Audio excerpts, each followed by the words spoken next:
Hello. Welcome to the Extra Point Podcast. We back at it again, one more time. The new Atlanta Falcons, podcast, content creators on the horizon, man. I got my boy. He looked like he to the left of me, but he to the right of me, man. Go ahead and, introduce the word to you. What's going on, everybody? I know everybody on the world, everybody in the Twitter world already know me as Rashad, but it's at Lil G29 underscore. It's at, once again, it's Lil G29 underscore, man. We're just going to get on here, talk about these birds, man. Just lay it all out on the line on what done happened, So it's an exciting time, but then again, it's that die down time of the off season. So, we just gonna take it for what it is. But, we got one of the big dogs in the game right on over there on the other side, man. Go ahead and introduce yourself, man. Us in the Twitterverse, we know who you is, but go ahead and tell them. Hey, it's your boy Jazzy Jeff. Real talk, no gimmicks. Bring that real Falcons talk to real Falcons fans. Hey, man. So I know that I know this is all topic, man, but do you get a lot of, how would you say, like, bad, like, commentary, for you, like, keeping it so real and you keep it, like 100? I know it got to be both sides of the fence to where people don't really agree with what you're saying, or, people, you know what I'm saying? Like, I know it got to be both sides of the fences with that, man. I learned a long time ago from someone who taught me basically how to do this YouTube thing, that whether you're doing good or whether you're doing bad, so they're gonna find a way to hate you anyway. So as long as you just be yourself, that's at the end of the day, that's all that matters. So I don't come on here pretending to be something I'm not. I don't like to lie to people. Well, what's the point? Because at the end of the day, they're gonna pull out receipts. So, but as long as I keep it real and stay true to myself, to me, that's all that matters. And I actually find out that a lot of people respect me more for being real and unfiltered, because a lot of people will lie to you and make it seem like our team is just every guy we get is great. And then when it don't pan out, they'll look at you sideways like, what happened? I thought you said this guy was good. So I keep it real. So if we get a garbage dude that we just signed, I know he's bad from a different team, I'm going to tell my fans, this guy is not that good. Don't expect much from him. If we get a real solid guy, I'm going to break down why this guy is solid. So I always preach, don't lie to your fans, because, fans are smarter than you think they are. So that's how I go about my business. Right. And I know that, me and my partner right here, man, we keep it real too, man. If we ain't too high on the player, we gonna let you know. We gonna let you know if we're not too high on the signing, or if we gonna let you know as well. We can be wrong either way. It can swing different way, but we gonna let you know, like, for real, like, off the rip. I ain't feeling that. That's a good one right there. You feel what I'm saying? So you can be wrong. We ain't perfect, but people gonna take it how it is, man. People gonna take it, however they want to. Me, I've always just lived by the motto, I'm gonna tell it like it is. I really don't care how you feel. If it hurts your feelings, first of all, it shouldn't even hurt your feelings, because of the simple fact, it's my judgment. It's how I feel about that pick. If I'm wrong, I'm wrong. But the difference between me and y'all is I keep receipts. So when people try to do all this trash talking and say, like, when we got Caleb McGarry, Mayfield, they told me about how good he was going to be. Jazzy Jeff, you don't know what you're talking about. I know what I'm talking. I'm looking at the tape. This dude cannot block. So when they end up dog shit, I'm calling them out. I'm making it a point. Y'all remember when you guys said I was wrong on this? No, I was right on this. That's the difference. I'm sorry if you're gonna call me petty or not, but that's just how I am. I don't like these people who think they know so much about nothing, and they don't know nothing. And so I've been doing this for a long time, man. So I know what I'm looking at. So I don't know. I can totally agree, because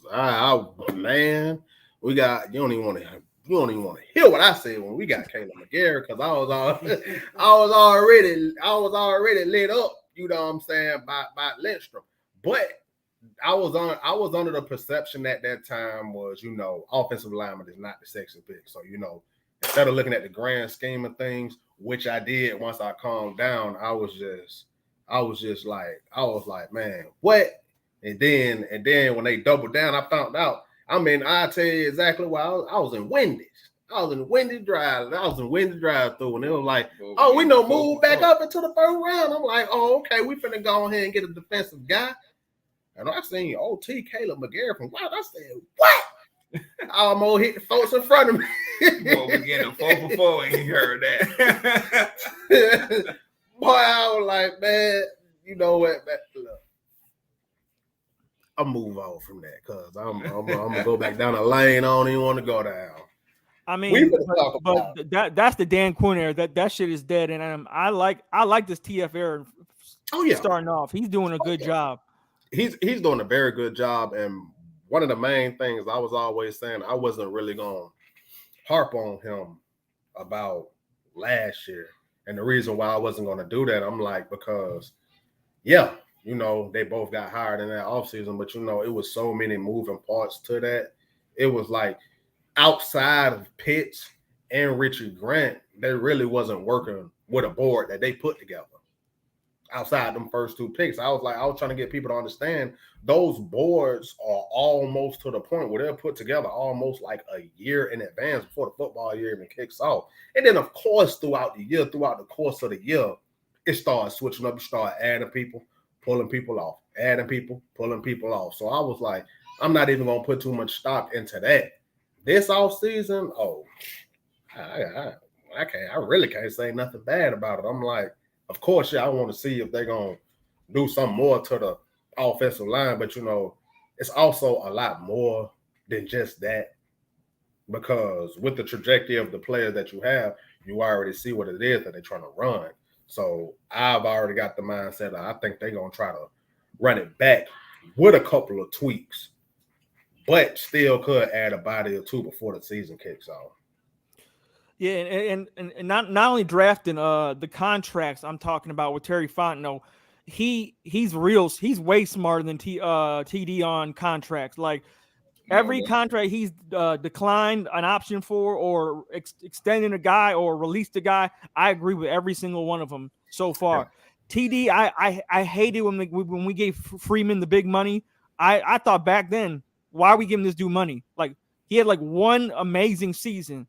The rest was mediocre. And the dude gets injured. And the dude can't block. So, but I think TF is doing a great job. I mean, I didn't really agree with the first draft with Kyle Pitts, in my opinion, because I already saw the Matt Ryan era ending soon. Yeah. So I'm like, why would you, like, to me, and this is not a knock on Pitts. I think Pitts is a great player. But to me, a tight end is a luxury position. That is not a position you build a franchise around. Like a tight end is a position where your team's already good, and then you add a tight end, and then bam, your team is really good. It's almost like a safety to me. So like the Buccaneers, when they added Winfield Jr., the Buccaneers defense was already solid, and they added Winfield Jr., and then they go to the Super Bowl and they look like a legit team. That to me, like the tight end position is not something I would ever draft first over, especially as high as we drafted him. So, but this draft is a lot better, and I enjoy the edge rusher. I enjoy getting Malone, Anderson, the defense. Finally, we're actually investing in the defense for the first time ever. But as you're talking about the roster construction, one of the things that still bothers me, and I'm noticing when I see online, is the projected starters for this year. Eric Harris is still projected to start over Richie Grant. Yeah, so there's something going on with Richie Grant. Either he's not as good as people think he is, or Arthur Smith got it out for this dude, or he just in love with Eric Harris. I don't know what it is, because nothing on tape, on film, shows me Eric Harris is a great safety. Nothing. Well, and my thing is, the reason, like, I look at those projections too, but also I sometimes just back off of those projections, because like they would usually sit right there and then project what it's going to be from the prior year, and I'm like, there's nothing that you can show me or tell me to where Eric Harris is still going to be in that starting position. And then from just listening to Dean Pease, because you know all the media for Atlanta, they putting out these quotes and these statements that these coaches are laying on the front line. And from what he's saying, it seems like your front runners will be Hawkins and Grant. Even Even Arthur Smith spoke about it. Spoke about, you know, Richard Grant progression from how it was last year to this year.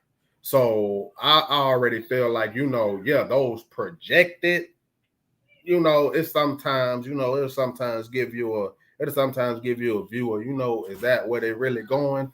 Or is it really finna get reshuffled? Because Eric Harris, that's a no for me, dog. Plus coming off that injury too. But even if he wasn't injured, no, it ain't nothing. Cause like I'm gonna tell you, I ain't mean to cut you off. I'm gonna tell you this is how simple-minded some people can be. Oh, he ain't ready to start. You see what Pitts did to him is Kyle Pitts, who he ain't gonna do that to, and it's practice. Who he ain't gonna do that to. I mean, who's gonna be very successful, you know, guarding a unicorn without much, you know, NFL experience as well. You know what I'm saying? So you got to give and take, man. Kyle Pitts is just one of them players. Just one of them players that is it's the best is bound to get most bound. Let's just be honest. Mm-hmm. But to talk about what you were saying about what coaches say, sometimes it's hard because coaches say a lot of shit in the offseason that never pans out to be true. You know, it's just coach talk. They do. I'll never forgive Dan Quinn when he said Quadri Olson will be a heavy part of this offense. He talking about first and second down. He said this when we first got him.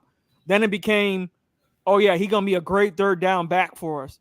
Then it became, oh yeah, he gonna be a real threat in the goal line. Then it became Quadri Olson, healthy scratch, not playing, inactive, and he never played with Dan Quinn. So like Arthur Smith said, we don't care about where you came from or how much experience you have. If you're good, you're gonna play. The good players are gonna play. But then for some reason, Tajay Sharp kept playing a lot. And Tajay Sharp is trash. Yeah. I mean, trash. And it shows to me, I have this like fear that like Arthur Smith only likes Tennessee dudes from his old team. Like that's what it is. Because nothing I looked at production-wise, data-wise, analytics-wise, stats, nothing said Tajay Sharp was better than like Frank Darby. Frank Darby was, anytime he got a chance to play, he averaged more yards a catch. He averaged less drops. He averaged more first downs. But why is Tajay Sharp playing? So why is Christian Blake playing over Darby? Darby had better numbers than him as well. So to me, it's like, I think Arthur Smith does have favorites, and that part concerns me, especially you've seen all the damn Chicago Bears and Titans we signed this offseason. Yeah. I mean, Ryan Pace and Arthur Smith, they love their damn homer players. Mm-hmm. And that's the part that concerns me a little. Yeah, and I can agree with that because I'm going to tell you this right now. I don't even know who this McIntosh running back it is that we got. And I know, I'm going to tell you this much. From who are already back there, when you go from, we already know Caleb Huntley is still on the team, Quadri Olson, you know, Tyler Adger, who you just drafted, Damian Williams, and then, you know, Cordell Patterson going to be all over the field, and then, you know, Avery Williams. From what I went to go look up and went back as far as I could, I know one thing. He on that 53-man roster come day one. This little McIntosh player or whoever he is. Okay, then I know you picking favorites because I didn't see nothing that made me feel good. Let me speak a little on is it McNichols is what you're talking about, right? Jeremy McNichols? Yeah, McNichols, McIntosh, whatever his name is. You ain't gonna call a man by his real name. You're gonna disrespect him like that. Anyway, the reason so Jeremy McNichols, he's a third down pass catching back. That's all he is. He doesn't run between the tackles. And the reason you don't see him so much is because he backed up Derrick Henry. So Derrick Henry got so many damn snaps, you barely saw McNichols. And even when it was third down, they would keep Derrick Henry in. But if it was like 3rd and 14, 4th and 10, that's when you would see McNichols. So you'd rarely see him. So he's not gonna see a lot of playing time. Yeah, because like even last year when Derrick Henry got hurt, what's the name? They didn't use Foreman. Yeah, Foreman end up starting over him, and then just got the bulk of the carries, you know, the rest of the way until Henry came back. And even when it did come down to third downs, I still didn't see McNichols on the field. You know, Right. They depended on they depended on the receivers to get a bulk of them yardage, you know, when it was like 3rd and 13, 3rd and 14, those type of situations. So I was like, you know, I wasn't down in it, but I was like, Dante Foreman is a bigger back, closer to Derrick Henry. So he can run between the tackles. That's why they use him instead. McNichols is too small. McNichols is like he's like Tariq Cohen. That's who he's like. You're not going to take that guy and run him on 1st and 2nd down. You're going to run David Montgomery. So I don't expect to see him. I expect Tyler Algier to be the guy right behind Patterson. I do too, because the only thing about McNichols is when we brought him in, I was like, I always felt like that was going to be Damian Williams' role. That pass catcher out the backfield. That's what I always felt like once we went and got him, it was just still at that point, just Mike Davis, you know, Cordell Patterson, you know, Damian Williams. But once they went and got Tyler Algier and they cut bait with Mike Davis, I'm like, okay, I feel like it's going to be up to the younger guy. But I also know sometimes that you stockpile in a position because, you know, you want to have all those bodies, you know, going into the offseason, going into preseason, start dwindling down. But I'm like, man, start digging somewhere else so I don't feel like you're picking favorites. Like somebody who you did bring in from your former team in Rashaan Evans, I'm good with that. Yeah, that's a solid pickup. I'm good with that because I already know he played in Dean Pease's system, and he's not a linebacker where them offensive linemen gonna jam him up. He gonna get off that block, and he gonna get in that backfield. So I was already cool with that. It was just like, come on now, let's start digging, start looking somewhere else. Cause like I put on Twitter, if it wasn't last week, it was the week before. I was like, if we gonna take anybody else from y'all former teams, can one of them guys at least be Akeem Hicks?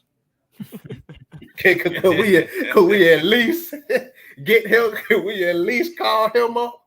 See what it is he asking for. See what it is that he want.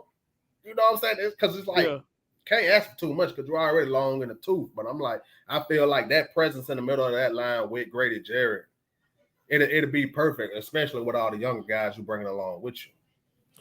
But to go back on the Damian Williams thing, I know from his career, Damian Williams does have an injury history, and he's a little older, so that might be the concern of why they also want to have a McNichols. But I don't think McNichols is going to play as long as the first 3 are going to be healthy. Yeah, that is true. And Avery Williams is probably going to be practice squad. But go ahead. It also might be a thing that, you know, with him still being new here, I guess, you know, in Atlanta, do y'all think it's a thing where he's trying to get players that he's more, how am I put it, players that he's more like comfortable with? Clearly. Maybe he worked with, you know, in Tennessee or, you know, whatchamacallit, Ryan Pace worked with in Chicago, and trying to get that, you know, chemistry or whatever.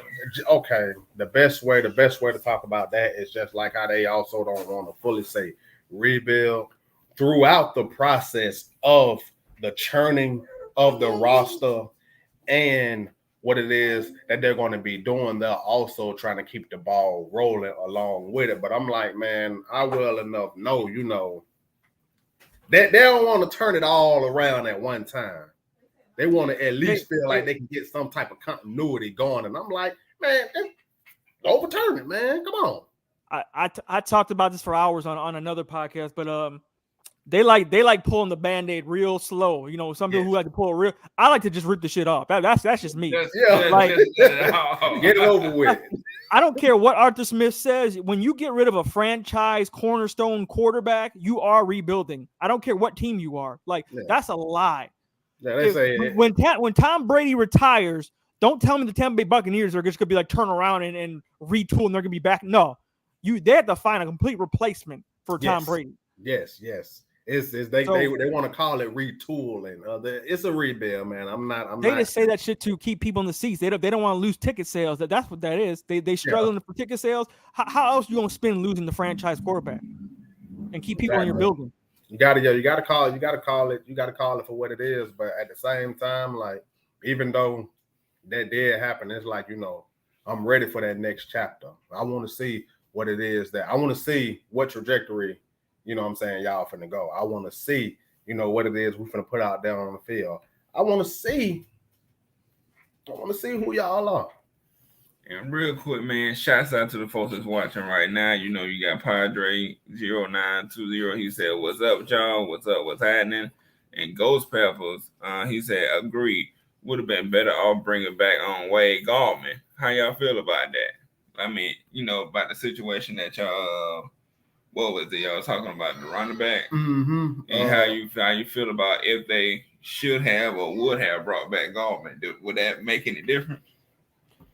It would mean slightly more money for a player who's not going to play as much. Like McNichols is cheaper. He's not as good, but he's cheaper. Yeah, and that's what it was going to always come down to. Wayne Gallman was probably 9 times out of 10 going to be a little bit more expensive.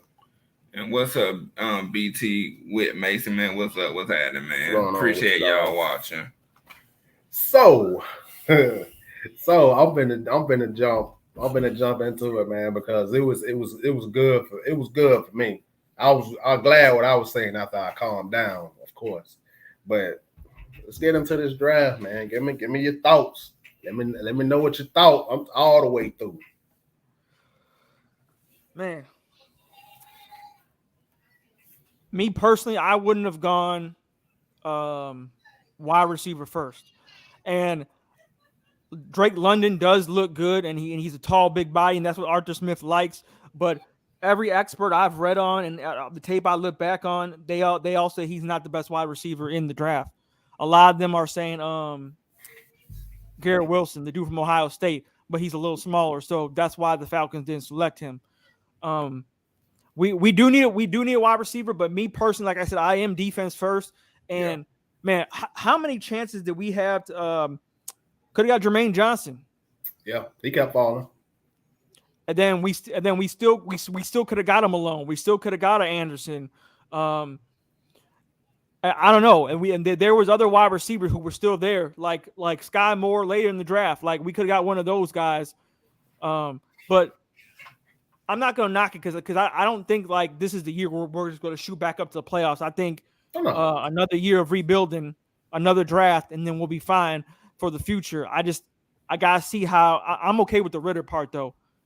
I didn't want what's his name? The dude Matt Corral, whatever his name is. Matt Corral, yeah. Golden Corral, whatever the fuck his name is.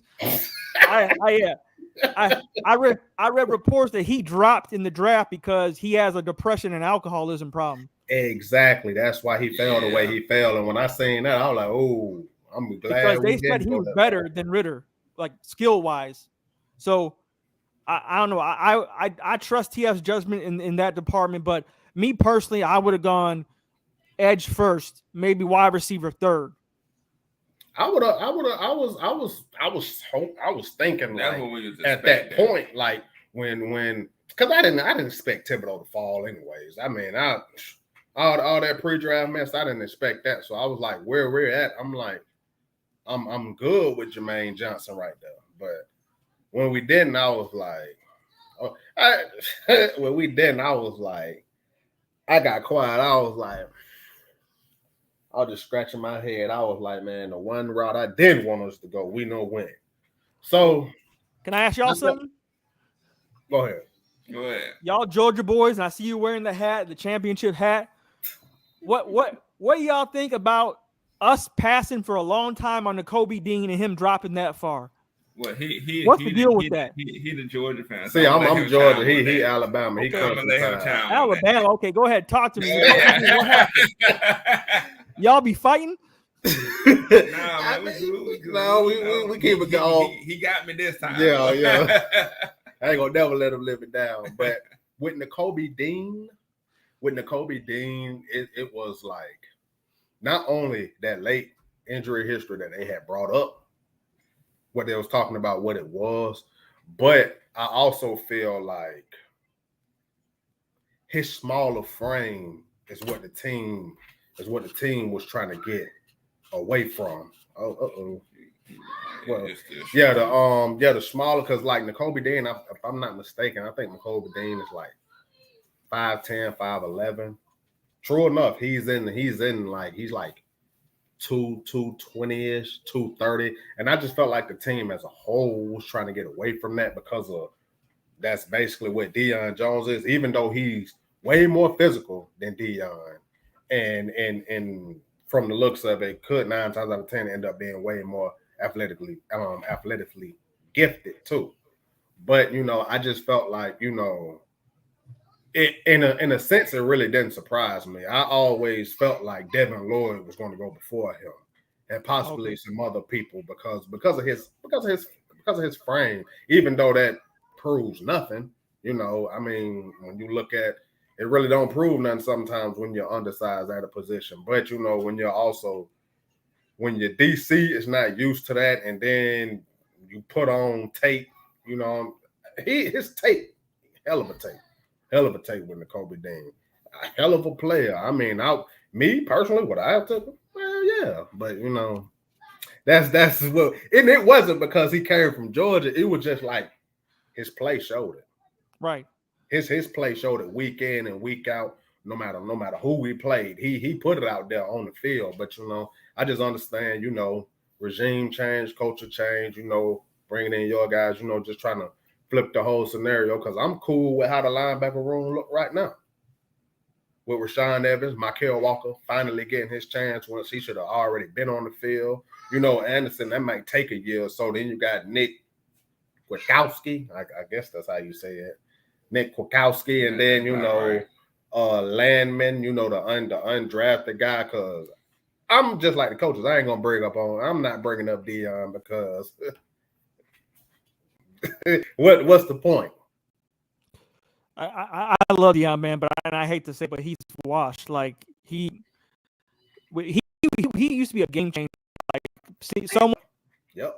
The pick 6 he had,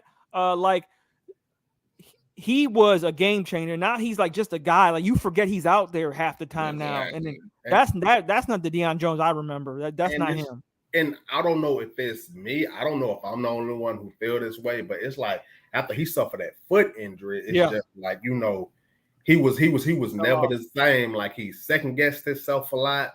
And I mean, because the last major play that I can remember after that injury was, if I'm not mistaken, I think it was 2020. Yep, 2020 when we played Oakland, when he had that interception in that game against the Raiders, and I believe it was a pick six. Yeah, it was a pick 6, and I was like, okay, Deion, because I love Deion. So like when a lot of people, when it just came out about that shoulder injury, I'm like, man, his play declined way before that. His play declined way before just last year.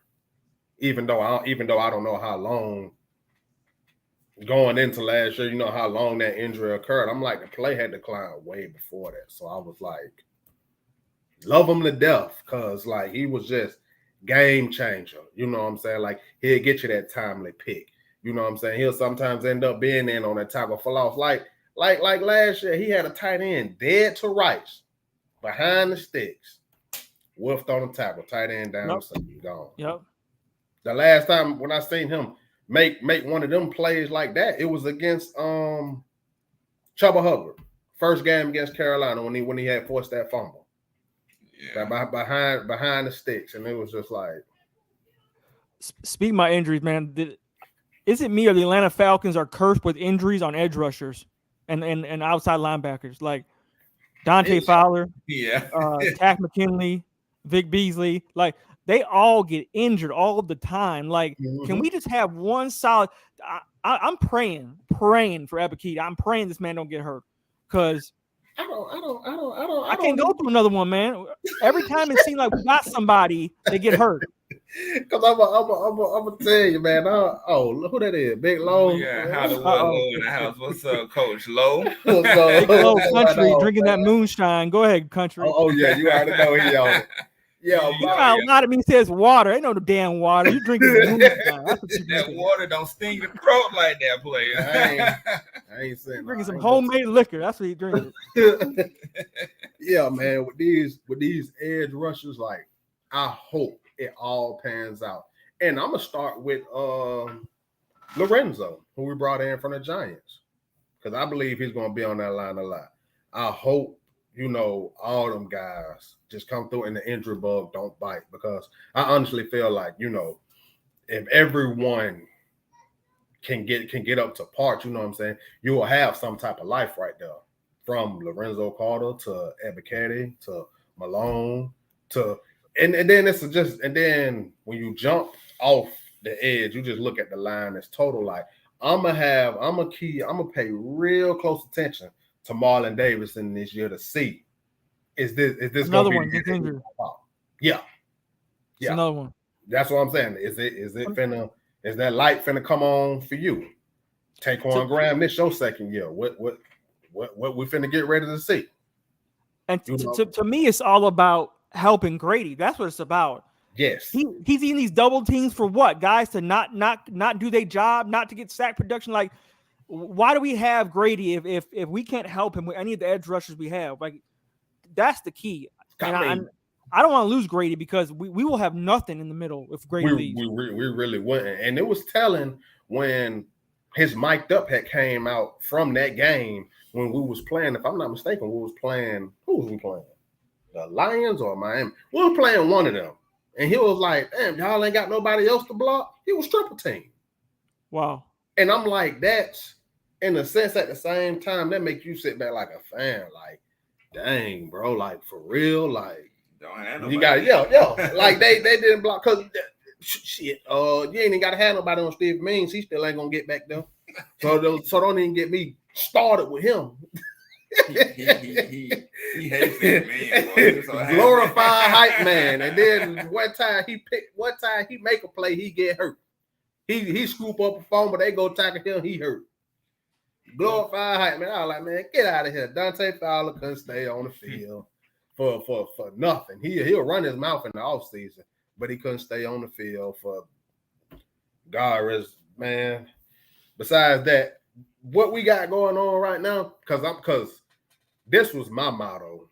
I always felt like Grady's decision was going to come down to so far what they had did in free agency and what they was going to do in that draft. I always felt like his decision was going to come behind that to where he felt like, okay, do I want to move forward with this or do I want to just go ahead and ask for a trade? See, because going back to last year, he was all on board about an extension because when people was getting extended, when like Ryan got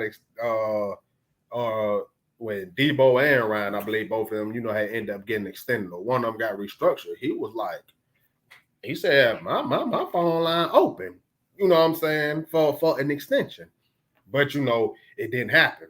And then, everything that ended up happening this offseason, found out, he wasn't no scheme fit. All that, this, that, and the third. And then even though I was like, man, trade him, I really didn't want to. I don't know what you're talking about trading. I was talking out of emotion. Great years don't grow on trees. I don't know what fans are talking about trade him. Because they talking about they were league cap and all that. And I was like, but when we really sit right there and think about it, bro, you trade him, you literally have nothing. Nothing. And I'm like, from what they just basically did this offseason, he's obviously bought into that because, truth be told, he is the face of the franchise now. And you can tell by Hazen's interviews, it's a whole new energy around him. It's a whole new aura around him. He ready to let these boys, we hitting the field. We ain't laying down for nobody. And that's what I love. Do you know how long I have been yearning for somebody, just somebody on the team, just take the bull by the horns and be letting them know, boy, we ain't laying down for nobody. Right. And I like that Terrell is now the leader in the secondary. Oh, yeah. And I don't even worry about him anymore out there. Like he's good. Like we need someone opposite of him. And I know people like Casey Hayward, but I just want people to realize that that's not the old Casey Hayward. He's okay, but he's not as good as Chargers Casey Hayward, where he was an all-pro. And he up there in age too. So right. Like even if they did go cornerback at that point, I wasn't gonna be mad at it. But like somebody who I do want to see bounce back and show me what they showed me last year was Isaiah Oliver, because he shut me up last year before he got hurt. I'm not gonna lie. He shut me up. I was trashing him weekly, like it was a national tradition, trashing Isaiah Oliver. So when I realized that nickel was best suited to him. And I'm talking about he was making plays weekly. Because he's on the outside getting exposed. He ain't getting burned. He ain't getting mossed. Thank you. They moved him on the inside, and what I realized with him and that nickel, he way too strong for a lot of them guys who be trying to line up on the inside. And he long. Yes. I'm talking about timely fumbles, timely hits, pass deflection, all that, basically just keeping everything in front of him, not worrying about them guys on the outside. And I'm like, that's perfect for him. Like, come week one, what the secondary should look like, it should be Terrell, Hayward, Oliver, Hawkins, and Grant. I don't want to see nothing else. I don't want to see Eric Harris make my blood boil. Harris on back of nobody jersey. I wake up in the morning and I trash Eric Harris before I take a piss. That's what I do. I can't stand that man. I can't stand that man. It ain't. And I'm like, if my memory serves me correctly, that man had at least 5 picks last year. But what it was what just took me over the top with him was when we was playing New England. Terrell got that pick and he threw his hands up. He didn't want to block nobody. He let Terrell get hit. I'm like, what are we doing? I'm like, we get turnovers and nobody want to. The only person I seen getting there trying to block somebody was Rush and Fourier. Deion Jones ran the other way on purpose. Like, you see which way Terrell running. He run that way. I'm like, what are we doing? And Harris back there like this, thinking he finna get flagged for trying to block somebody. No, that Dallas Cowboys game was the ultimate. What are we doing? On the kickoff, on the onside kick. They were standing around like it was a punt. Like, what the fuck are they doing? That's one of the moments I try to forget too. So thank you for reminding me that. I got a lot of them. We got a lot of them. That moment from that Dallas onside kick, that moment or that year in 2020, it took me back to when we was playing Cleveland with Mike Smith. And after the game, that man had the nerve in his press conference to talk about, we called a timeout because we didn't want them to call one. I think he knew he was fired already. That's why he didn't care about that answer. You want them to call their timeout? They got to score. Exactly. We got the lead. They got to score. And they wasn't calling their timeouts and they weren't getting it. I'm like, okay, so Cleveland right here. This man called a timeout, killed all momentum. Josh Gordon got a touchdown. I said, man, you know what? You out of here, dog. Bye. You knew the season wasn't shit when Todd Gurley was trying not to score and he scored. That's when you knew. What this just cancel the season. That's when you knew. It's like he ran up the middle, like, dude, like you ran up the middle and then nobody touched you.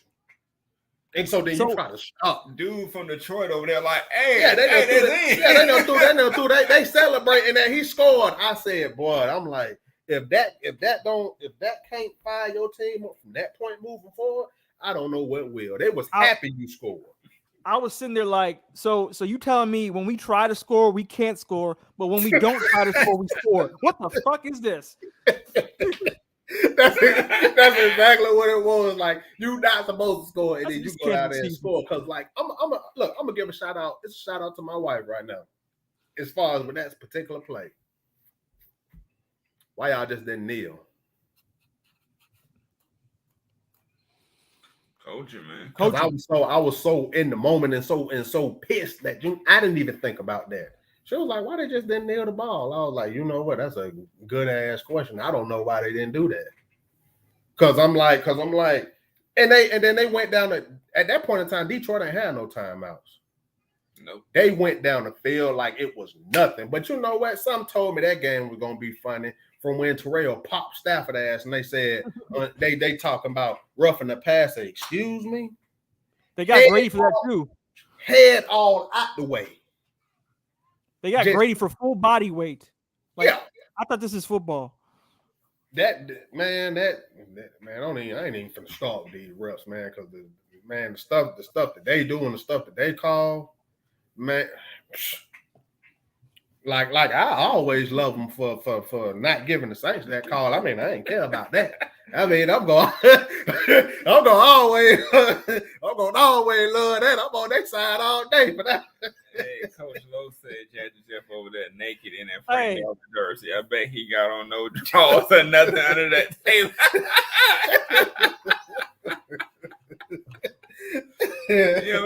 Get naked, bro. hey, tell Country I said fuck you and kiss my ass. That's what he's doing. But you know what, though? Jazzy, though? I'm gonna be honest with you, bro. I need to see him touch that field this year. Got to. Yes. I need to see him touch that field this year. Because I'm gonna tell you this. AJ McCarron, for whatever it was, Josh Rosen, Felipe Franks, them guys did him no justice in that preseason. They did him no justice. That's why I feel like, if you are rolling with Mariota, I actually feel like Desmond Ridder going to get that man a better shot on proving to this coaching staff that he need to be on that field. But I don't know if you remember. I think it was like the third or fourth preseason game. Tajay Sharp played. They couldn't move. They couldn't even get a first down. They couldn't score like the entire first half. Mm-hmm. Gage played. Blake played. No one could move the ball. Frank Darby came in the game and got like 3 first downs in a row. I'm like, why is this man not playing? I don't understand. I really. I hope he gets a chance this year. So this year, Ridley suspended. We can talk about that. No Gage. Frank, what are the excuses now to not play Darby besides the Edwards guy, London, Zacchaeus? After that, Darby should play. I mean, if you want to be perfectly honest, like I feel like the top 3 will be. I feel like the top 3 could possibly turn out to be, London, Edwards, and then I'm pretty sure it's gonna be a battle between OZ and Tate, and Demir Bird. But I'm like, I honestly feel like I don't know too much about Kadero Hodge, so I can't really say too much about that. And I know of Demir Bird, but I just feel like, and then I'm gonna even throw OZ in there too. Like, you can't tell me all them guys are better than Frank. Can. Because let's just be honest, Christian Blake not better than Darby, but he got all the opportunities in the world last year. Hell no. I just have the fear that like Darby's gonna get cut or released or whatever. He gonna go on a different team, and you gonna see he's actually gonna play. He gonna ball out. Yeah. Because I feel like my thing is Darby may not have that long speed that you're looking for, but I'm like, one thing you can't teach is physicality, and you can't teach strong hands. That ain't nothing that you can teach. That's something that you just gonna have. And he shows when he gets his opportunities. That's exactly. If anything, he gonna get a first down.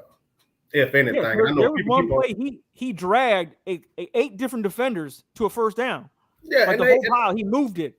Because I'm like, why isn't this dude playing? I don't understand. Because everybody keep on talking about we need a speed guy. You got your 2 speedsters and Zacchaeus and Demir Bird. And if you want to, you can throw Pitts in there too because he's just a freak. So I'm like, it's a game, it's a room game of jump ball guys and possession guys. Right. And I honestly feel like Darby need to be out there on game day. Yeah.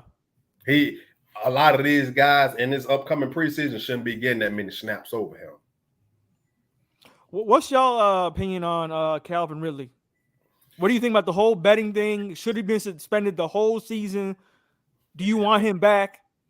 Okay, I'm going to tell you, like, I'm not going to really say too much about the mental health because I don't know. I don't know how much of it really played a role, but it's like, soon as the season was over with, Super Bowl, all that's over with, and then it just came out, and it came out the blue. I'm like, whoa. I'm like, betting. I'm like,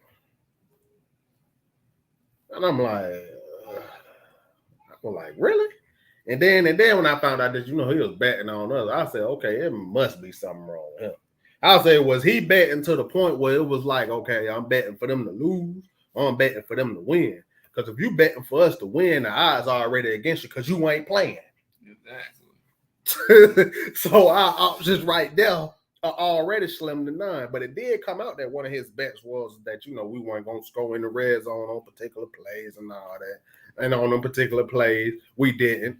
But my whole thing was I felt like the length of that suspension happened because he was betting with the team that he plays for. Right. I feel like if it wasn't with us, if it was just random NFL games, it would have probably been like probably about 8 game, 9 game, suspension. But, I feel like even if he is betting on his own team, do you think that should be the same exact suspension as like a domestic violence? Because I don't think so. No. I mean, look at Deshaun Watson. They saying, the most Deshaun Watson might get is 9 games, and this dude 22 lawsuits of sexual harassment, sexual assault, whatever he's charged with. They never. The playing field is never leveled out as far as what it is that they finna put on somebody and what it is that they're not. Like it's never going to be even for some odd reason, and I'm not all right with that. It's just like real quick with this.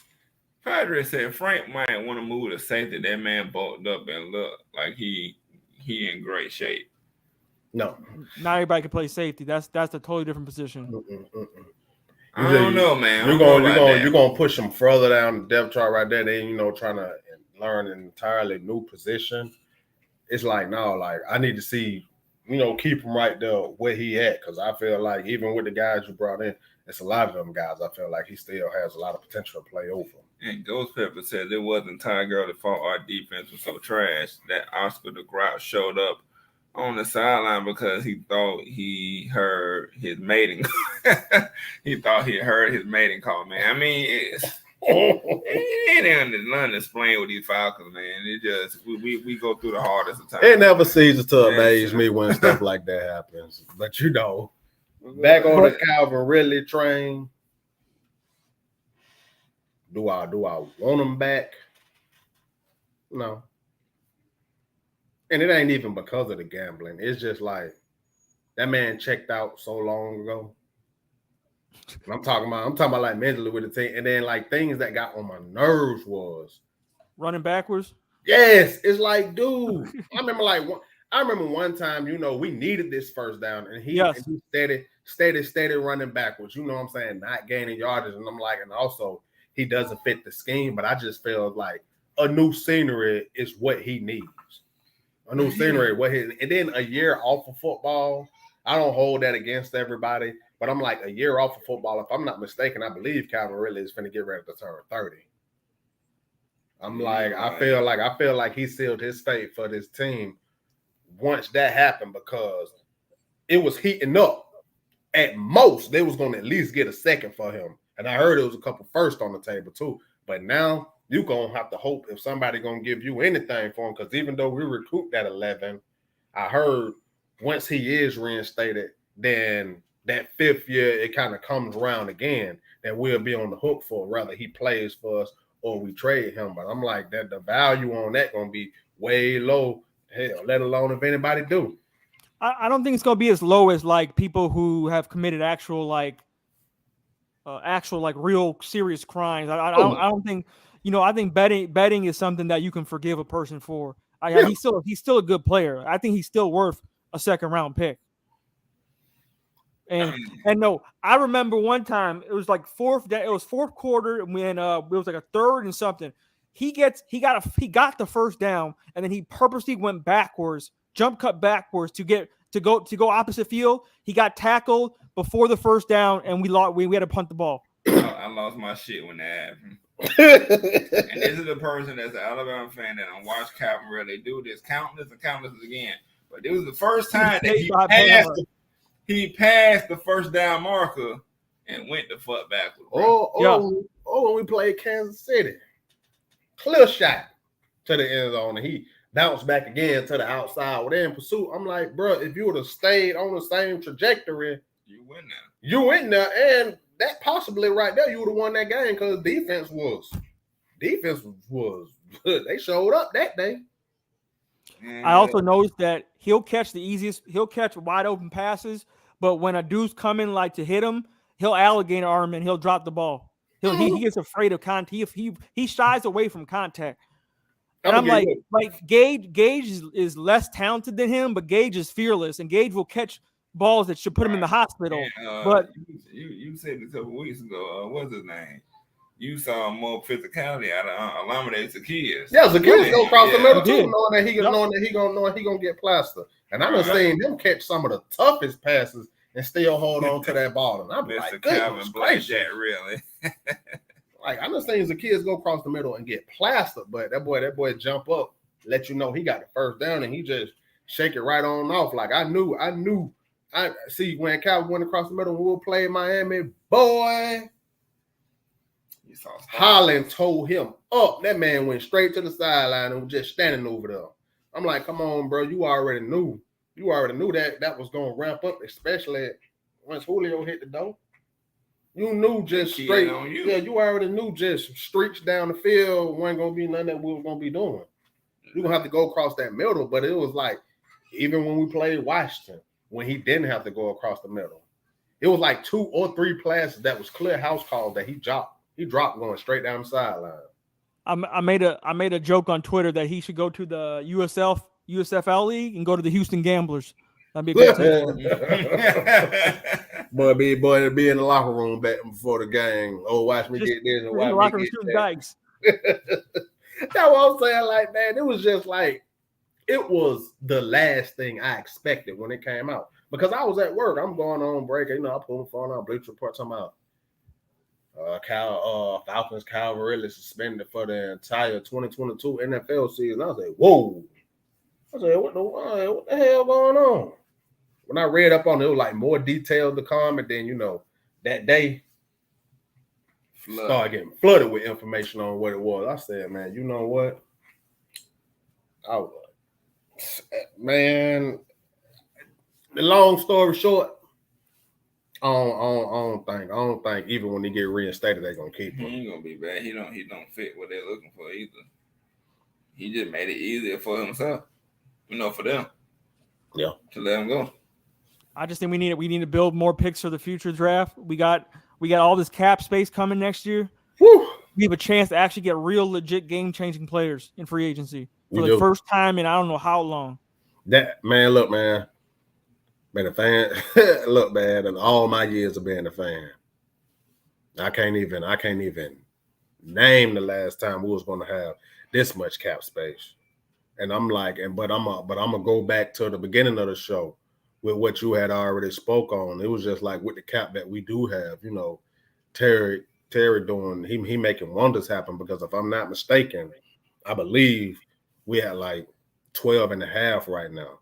True enough, we still have to sign Ebiketie, Ritter, and Schaefer and Fitzpatrick.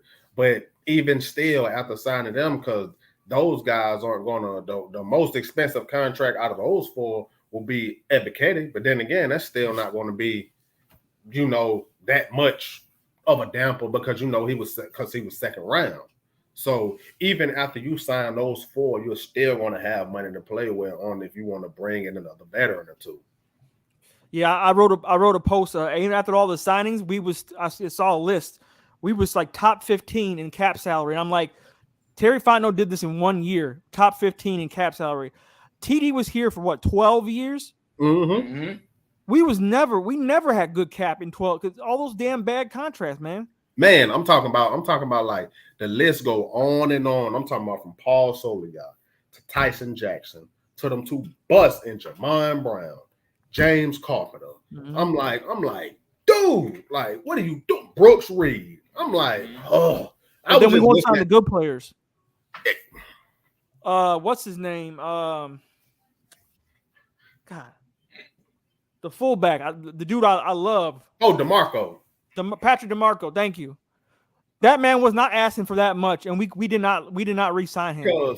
Because that year when he was leaving, I think what was it?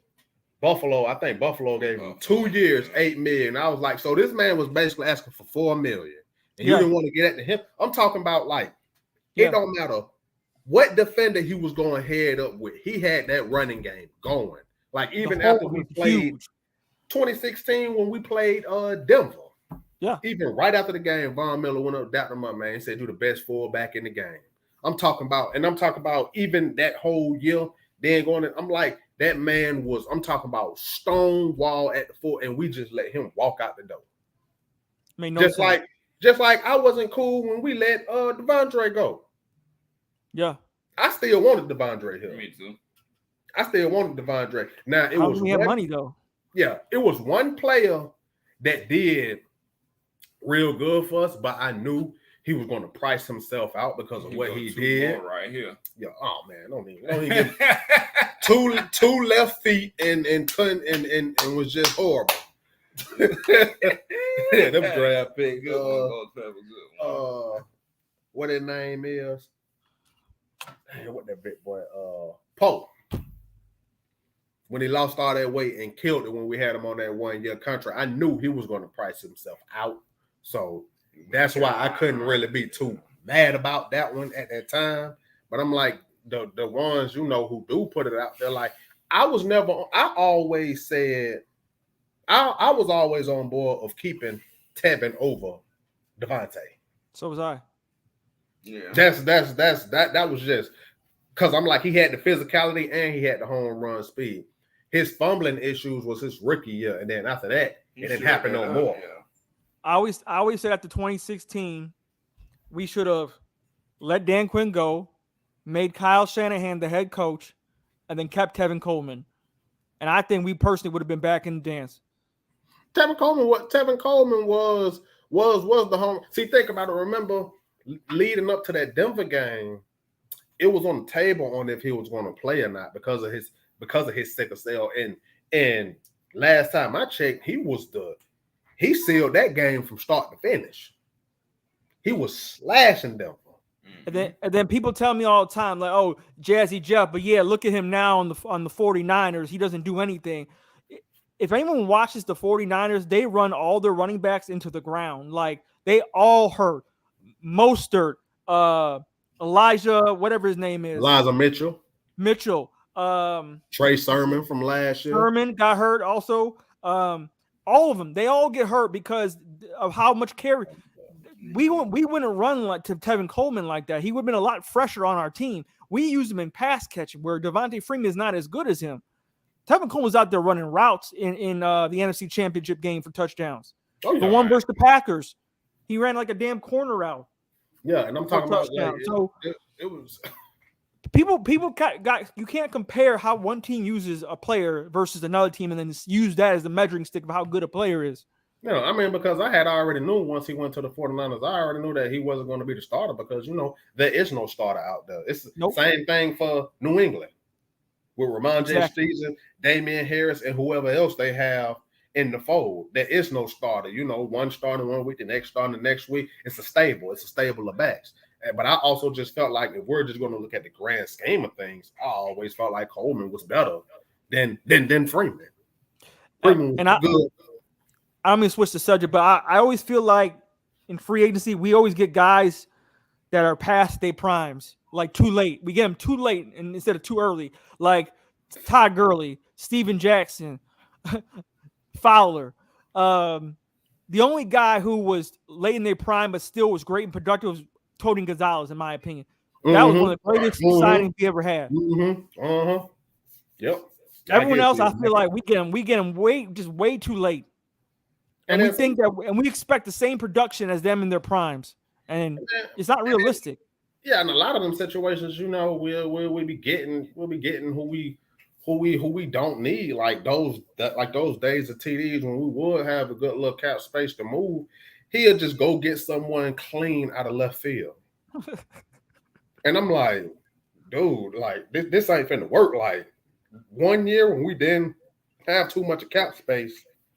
TD had to have, John Abraham was a beast.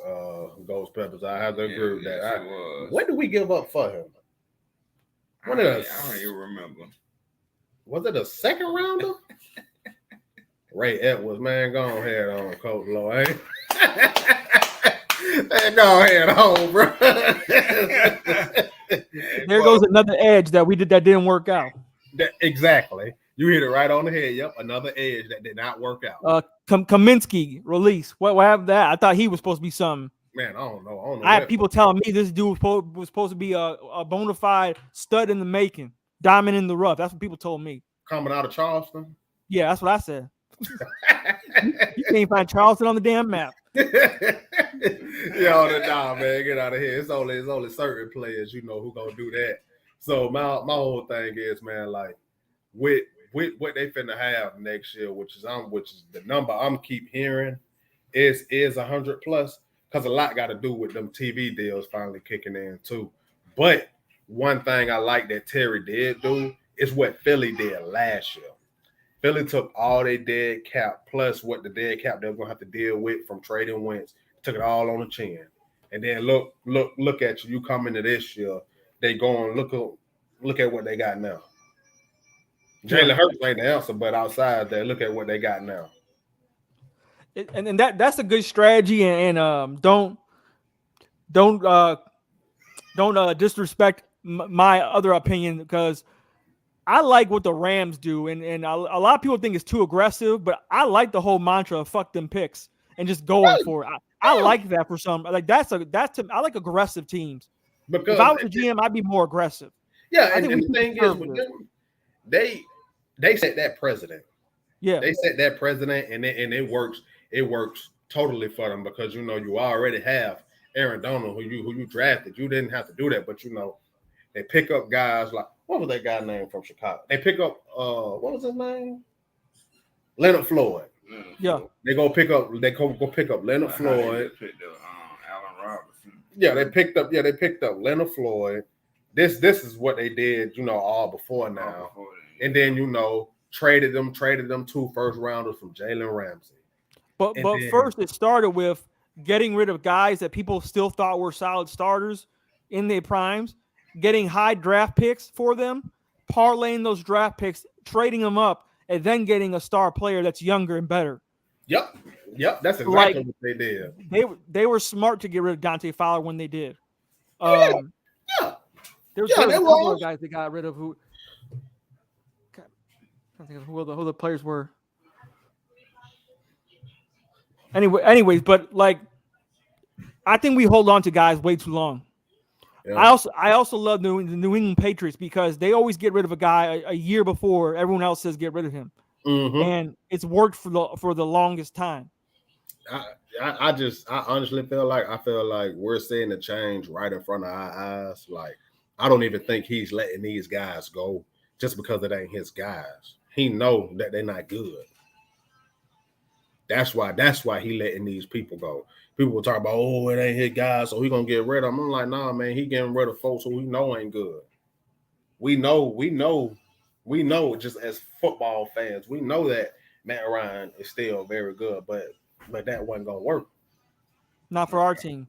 Yeah, it wasn't gonna work, because one thing that did come out, in which I was looking at, it was like, in order for us to keep him, they was going to have to, I believe, restructure him again. And Terry said he's not doing that. He already said he didn't want to do it last year, but he had to, because of the cap hit of Julio Jones at that point in time. He said in one of his first interviews when he first got hired, he said the days of kicking the dead cap money down the road, we're done doing that. It's over. Yep. And by his moves, he really means that. Yeah. And so that's what I like about Terry Fontenot. He actually does what he says.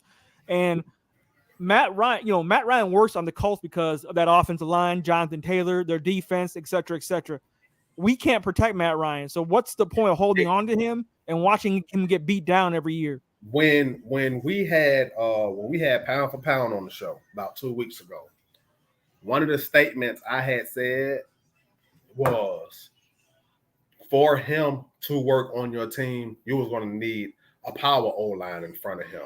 Basically, what it is that they have down in Tampa. I was like, the linemen that we have now, these guys are better on the move, and they're way more nimble on their feet. They're better on the move. Like, you're going to see plays where Chris Lindstrom will be that pulling guard, or I hope it ain't Mayfield. I'll roll with Schaefer, but you already know,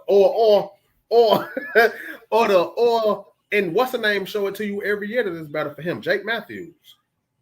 which is why we got Ritter and Mariota, because they're more mobile quarterbacks. So even if the offensive line ain't blocking, they can still make something out of nothing. Yeah, my whole Whereas thing Matt Ryan at his age, he gonna get killed. Yeah, my whole thing was I was like, with the O-line we have, it wasn't going to work. It wasn't what was like, saying that he sucks or anything like that. No, it was like the game is changing, and the offense that we have in place is also that they more of RPOs, get out there on the edge and get to the second level and block. They're not them power guys that can just sit right there. Them ain't no Harvey Dawes and mud duck and all them. That ain't them. Right. That ain't them. You say mud ducking? What'd you say?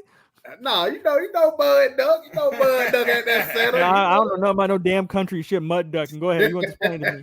You know that time of club. Yeah, that time of club is the mud duck. Yeah. That's all I like. Them days, them ain't the days no more. That's why we was like, it's not so much as having a scrambling quarterback. No, it's just all about the mobility, you know what I'm saying? Giving certain plays the time to develop, instead of having people in your lap. And also last option, even if you do roll out and then you see no one open, those extra yardage. And that's why I loved him declining McGarry's option and then picking up Lindstrom's. Oh yeah. Like TD would have extended both of them. Oh yeah. He would have given them the option. What did it say? Sanat and Kaminsky were both on the milk cartons, always missing. The thing is, with Sanat, I had so much hope for him. And he on the Bucks now. Yep. Him and Gage. I ain't gonna do nothing out there. He probably injured out there right now. Yeah, so my whole thing is, it was like, man, like it's like, as far as like the people that you're gonna have come here because of the cap space that you have, a lot of them you're gonna have some players who always gonna chase the money. Let me get it out. You're gonna have them players that do that, but I feel like the ones who actually gonna give it all on their field. They gonna watch closely because they know the type of money that we're gonna have. But what I want these players to know that possibly do want to come here, Terry not gonna fold at that table. He don't care how much money he got. We don't want those dudes fat catting like Fowler did. He got his money and he just didn't care anymore. It was like 3 years, 42, 43 million, something like that, and just sat down. Just sat clean down. I'm like, no, we got a general manager who not gonna fold at that table. He gonna go to a certain number and he not going past that. And also, from what I can see, it's just like, I don't know if it's just me, but just like the entire energy and the aura around this team right now, you can see it and it feels totally different. That's what Grady said in his interview. He said the difference today is competition. He said everybody's competing, even the starters who are, there's no what's it called? There's no like solidified positions even at the top. Everyone's playing, like the quarterback, the wide receivers, the running backs, etc.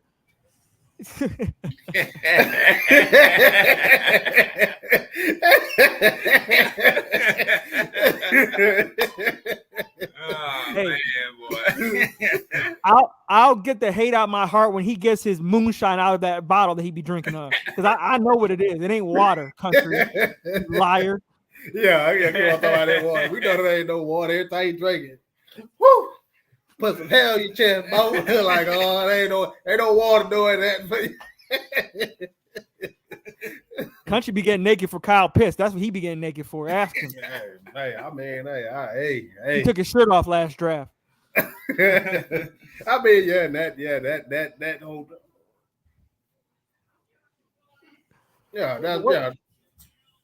Go ahead.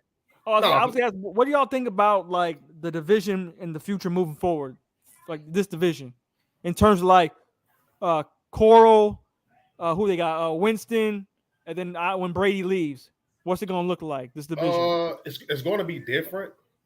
It's going to be different. It's going to be different. I can say that much. I'm interested to see. What's going to happen, because I feel like when we go down Carolina route, they have good players. It's coaching over there. And this whole factor of this whole mess with Sam Darnold. I would have never done that anyways. But I feel like Carolina, they have good players. Is it going to work with Matt Corral? You know, times will see, just like with us. Is it going to work with Desmond Ridder? Time will tell. With the Saints, they handled it pretty well when Breeze left. My thing is, I'm not too sold on, you know, coming back, being a better team, knowing that Sean Payton ain't there. Sean Payton not being there is a big if. Because I'm not sold on crab legs. Yeah, one of the players, underrated players that they let go and that really hurt them was Trey Hendrickson. Oh yeah, him going to the Bengals, and he's showing out on the Bengals, and they going to the Super Bowl, and he was putting up amazing game-changing plays in the playoffs. They missed a dude opposite Cam Jordan. I think their defense suffered because of that. But you're right, missing Sean Payton, that dude, he's a great. As much as we don't like him, he's a good play caller. Mm-hmm. And he's so petty with his players, you know. Yeah. It just rubs off on him and it rubs off on them. So it made them guys even more cocky and then want to go out there. I understand whoever your OC or whoever your offensive guy is still not going to make up for Sean Payton missing. That's going to be a big blow. I don't care what they say. I don't care what they say about what it is that they're doing. That's going to be a huge blow to them. Man, who they coach now? Genius. You know, Dennis Allen, the defensive coordinator. Yeah. And you know how that was when he played with Oakland as the head coach. Yeah. But I just think for the Panthers, I think by the time Matt Corral develops, how worn down is Christian McCaffrey going to be? Because he's already starting to show signs where they running him into the ground. He's the whole team. I feel like he was already in the ground. What killed Christian McCaffrey was when he went 1,000 for 1,000. 1,000 rush yards and 1,000 receiving yards. After that, we start seeing the decline. Or anytime he will come off an injury report, they'll feed him like crazy.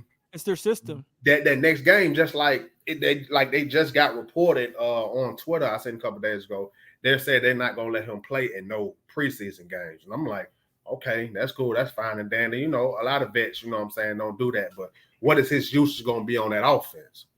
Because I'm like, people was trying to trade for him, but no, they still wanted to hold on to him. And I'm like, man, at that point, I take what I can for him and then, you know, keep it pushing from there.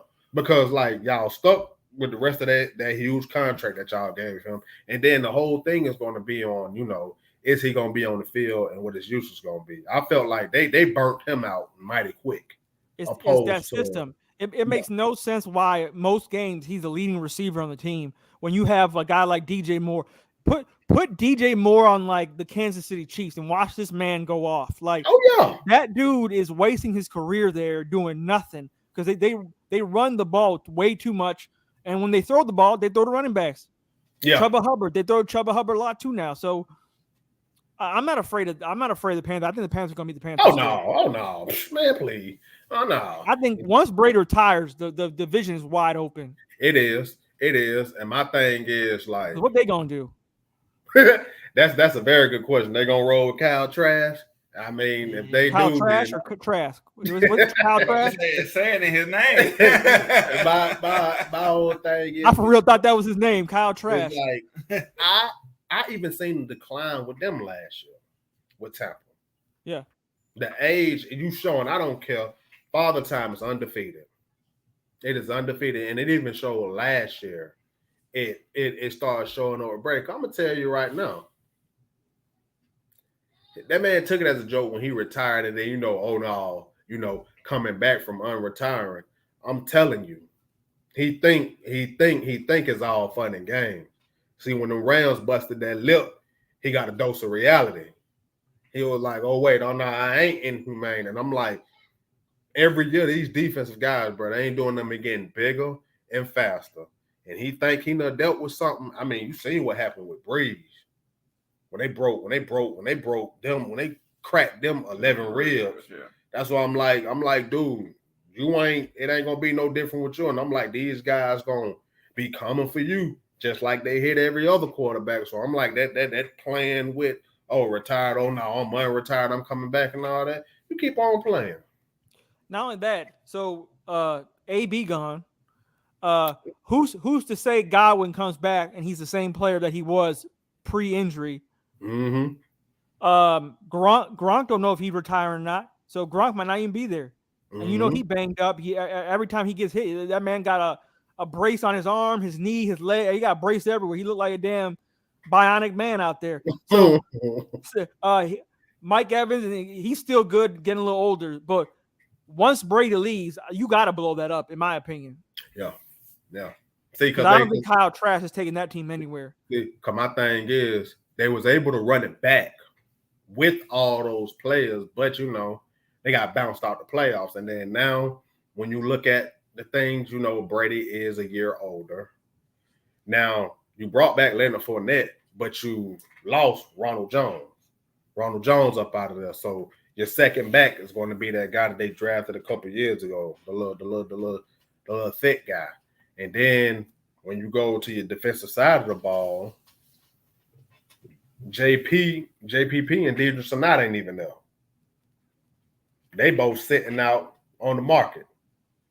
Both of them, Namdi and JPP, they both sitting out on the market right now. And okay, yeah, you brought back Carlton Davis. Ain't nobody scared of him. And I'm like, and then let's just be honest. You got Keanu Neal, and he talking about he gonna go back to safety. You already got a liability right there. Yep. You already got a liability right there. And I'm like, and it's just like what it is, like they tried to run it back, you know, it didn't do nothing. And I'm like, this year now, like, people know who you are. So yeah, will they still be good? Yeah, but it ain't gonna after this year, they're gonna have to blow it up. I don't see him staying. Now they did draft Logan Hall, and I think he's gonna be a problem because he can play end and he can play inside. Yes. So that, but the rest of the draft wasn't that impressive to me.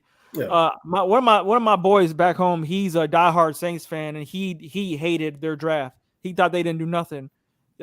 Chris Olave, though, I think is the guy we want to worry about because Michael Thomas still hurt. They said Michael Thomas might not even attend off-season workouts or training camp. Mm. So Michael, I think Michael Thomas washed. He is. It shouldn't take this long for him to come back from the injury he had. But then, you know, he also went about, you know, getting his surgery late. Yeah. As well, you know, because he was at odds with the team and all that. It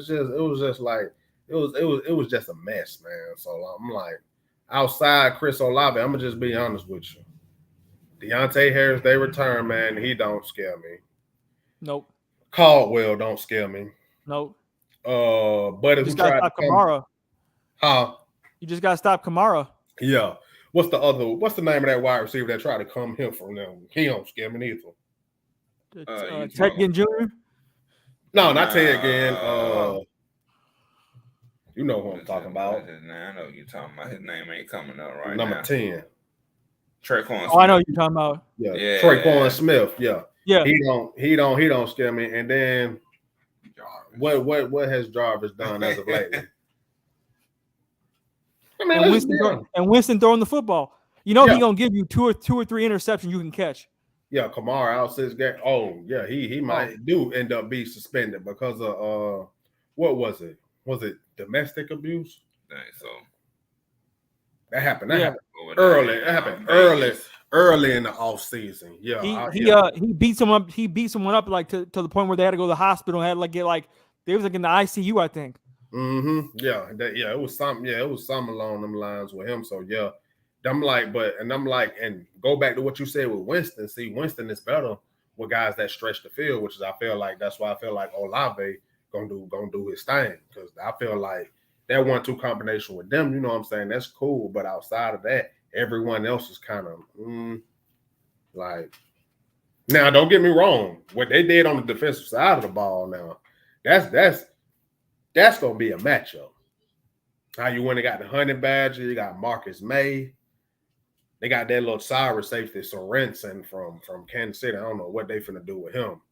And then you got Lattimore, Debo, whatever his name is, he's not good. He's not good. Debo, I think that's his name. The other corner, he's not good. And then they drafted one, and then of course they got that big troller over there in their secondary. Chauncey Gardner-Johnson. Yeah. But I'm like, it ain't no, it's not like you facing no world beaters. And I'm like, I don't care what no Saints fans say. It's gonna be huge trying to replace Sean Payton. I agree. His play calling, everything it is that he do. And he took a lot of chances that paid off. He took a lot of gambles. Mm-hmm. People are forgetting that the Bucs head coach Todd Bowles.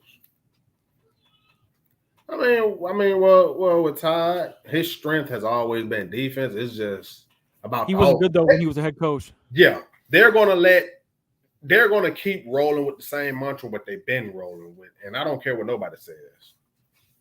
Tom Brady is that team, and he is that offense. Yes, that's why Leftwich didn't get no job because they was like, how much influence is Leftwich really having on Tom Brady? Not a lot. You can tell the media anything, but we watch the game. We know players. We know our people are. He didn't really have no influence on Tom Brady. That's why no one took a flyer on him. So I'm like, man, I'm just like, it's gonna, once he does retire, which I feel like this is his last year. I mean, division just gonna be. You're gonna have the newer guys coming in, but my only thing is that with the newer guys coming in, are these players going to keep that rivalry going? Because we're realizing across the NFL landscape, a lot of these young guys on these teams, they don't know the magnitude of these rivalries. And they're too friendly now, jersey swapping and shit. And they don't be the same. Like, when is the last time you've seen, because I seen it on TV today when Cincinnati blew out Cleveland last year. You don't see those in division games. They was beating them like 42-6. Yeah. It's like you don't see that in division games, no matter who division it is. You don't see it in the NFC East. You don't see that in the West. You don't see it in even when Jacksonville are playing their division game and they lose. They're not getting blown out. It's like, I want these newer guys, to know the match. Like, what us? Week 1. For the younger guys that will be on the field. Hey, that AFC West is a monster. Oh, man. Mahomes, Herbert, Wilson. Let me tell you. Carr got Devontae Adams now. Let me tell you something. What the Chargers just did this offseason. Yeah. You talking about I hope it's a situation where that all comes together. Because Bosa with Khalil Mack, they went and got Sebastian Joseph Day. They got who was it? They got Kyle Van Noy. They already had Asante Samuel Jr. and Derwin James, but they go get J.C. Jackson. I want to see Bengals Chargers in playoffs. Oh man, that game is gonna be stupid. That game is gonna be man. The Chargers, that's gonna be bananas. And you still can't sleep on the Bills either. Oh no. We can't. I hated it for them, man, because I thought they had Kansas City. I thought they had them, and the way that defense let that boy Mahomes get back down the field like it wasn't nothing. But I don't care what they say. They're gonna take a step back too, because that Tyreek Hill, that's a blow. Huge blow. That's a blow. You can go get Marquez, Valdez, Scantling, and yeah, you still got your other speedster and McCole Hardman, but see, Tyreek Hill was just a whole nother level. It wasn't even always just about speed, footwork, mind game, just the whole 9. Speaking about schedule, y'all want to go through the schedule? We can go through it. It's a hell of a schedule. It's a hellacious schedule. It is. Matter of fact, let me. Are you able to share it on screen? You know how to share it on the screen? I'll figure it out. Y'all just keep talking. So, like you said, first game, New Orleans. Yes, that's. I think we have a chance to beat them at home. Yeah. But then you go to Super Bowl LA Rams week 2. That's a loss. no matter how you try to divvy it up, that's a loss. And then I don't know if you heard, Arthur Smith said they're already staying the entire 2 week straight because the next team's Seattle. So we gonna stay out west for 2 weeks straight. I feel like back. Yeah, I kind of figured that they was gonna do that once I seen that it was for those 2 weeks. I already felt like they was gonna just go ahead and stay out west. It wouldn't have made no sense try to come back and then go right back out there again. Yeah, that would have never made no sense. And then after that, we have Cleveland Browns at home, but Watson probably gonna be suspended, so it's gonna be Baker Mayfield.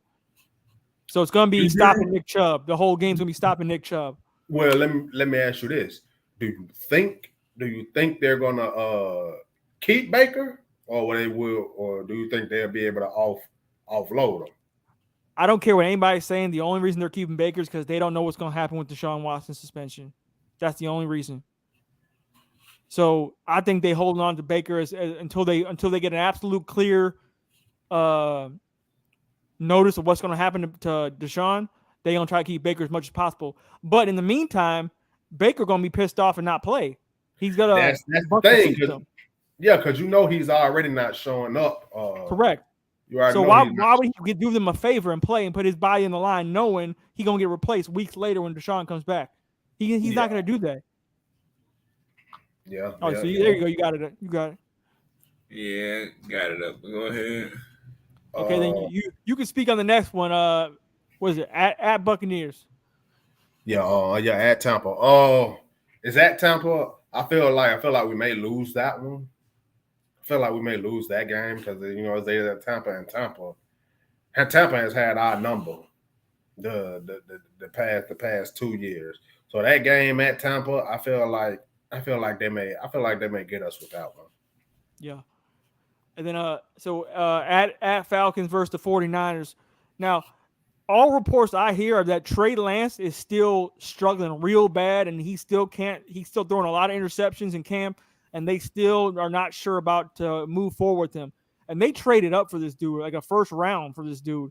Yeah, they gave up. Yeah, they gave up I think like 2 first rounders for him. Yeah. 2 first rounders, yeah. And he's doing so bad that they're afraid to let go of Jimmy Garoppolo. So I still think Jimmy Garoppolo's going to start this game, but it's that defense that they have. I don't think that our offensive line is not going to be able to handle Bosa in that line. Yeah, it's like when you playing them, like especially if Mariota's starting. Yeah, with them. You're going to have to, the only way you're going to be able to beat the 49ers, you got to use Kyle Shanahan type plays against him. You got to zone stretch. You got to do a lot of what it is that he does against him. Yeah, they team see that in practice, but practice and game day are 2 totally different things. So far I got about 1 or 2 wins. Yeah, I got the win against the Saints and possible Browns. Yeah, those 2. And I got losing with the Bucs and then the 49ers. So we either 1-6 or 2-5. Yeah. Yeah. Lord. And then, all right. You go ahead and speak on the at Bengals. You know what? That's the one I got circled. Because now this is going to be year 2 on if we're gonna know if Cincinnati real or not. And not only that Chase and Terrell match up. Yes. That's what I'm looking for. Now if it's gonna be a situation where Terrell is on Chase, 9 times out of 10, Casey Hayward going to be on Higgins, and that means Tyler Boyd is going to go to Isaiah Oliver. My only thing is, will that line and them linebackers be able to deal with Joe Mixon? I think the Bengals improved their offensive line in this draft, and I'm not afraid of the Terrell Chase matchup. I actually think it's kind of even, but I am afraid of the Boyd versus Oliver. I am a little afraid of the Casey versus Higgins. Those 2 are not scrubs. They're not scrubs by a long shot. They're not scrubs by a long shot. it's gonna be can we get to Joe Burrows? Because he Yes. was the most sacked quarterback in the NFL last year. I don't Yeah. know how improved their offensive line is, but if we don't get to him, they're gonna torch us.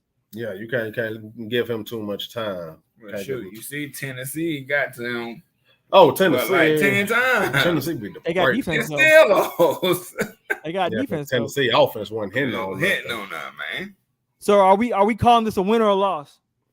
I'm gonna go out on a limb and say it's a win. I'm gonna say win. Okay, then we got 2 wins out of. You can add 2 more wins too. Because you got Carolina. 2 out of the next 3 weeks right there. I don't see. We ain't there yet. Right now we 2-5.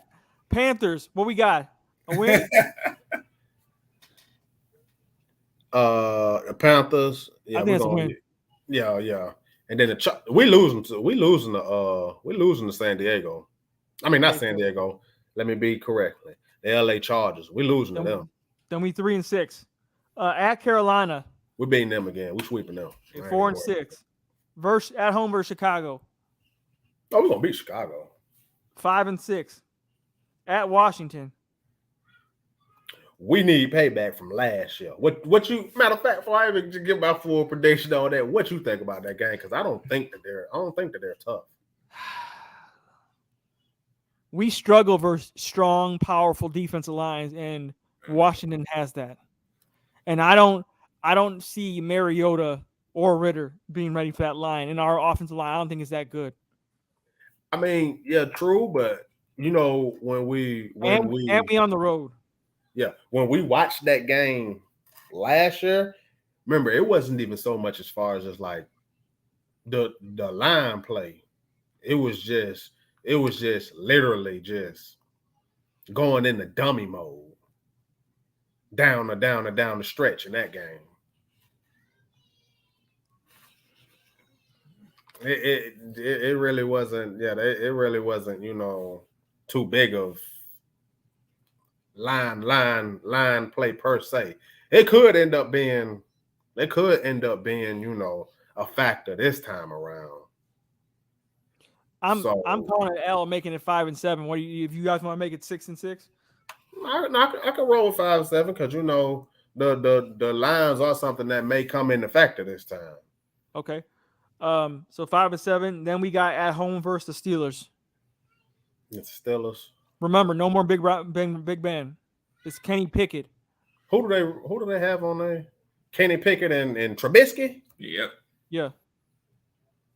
They still got Najee Harris, and they still got that defense. Yeah, but it's only so much your defense can do before your offense got to get it rolling. True. I think we may get Pittsburgh this time around. Okay. I think we may just get them. So 6-7. Then we got a bye. Then we got at New Orleans. No, New Orleans gonna get us at New Orleans. I ain't even gonna fake the funk with you. They gonna get us at New Orleans. So then we what's that? 6-8. Then at Baltimore. I think that's also a loss. Baltimore gonna beat us, yeah. So 6-9. Then at home versus Arizona. You know what? This is a win, and this is why I say that. The reason why I say that. This point of time of the season is when the Cardinals cardinal. This is time of the year when the Cardinals cardinal. So I feel like right there, I feel like we may get Arizona. Okay, that's 7-9. Then at Buccaneers, at home versus Buccaneers. Hey, it's do or die right there. You gonna finally get them? No, I think the Bucs are beating us. They might sweep us again. So, that's 7-10 to finish the season. I'm good with that. Last year, what we finished again? 7-10.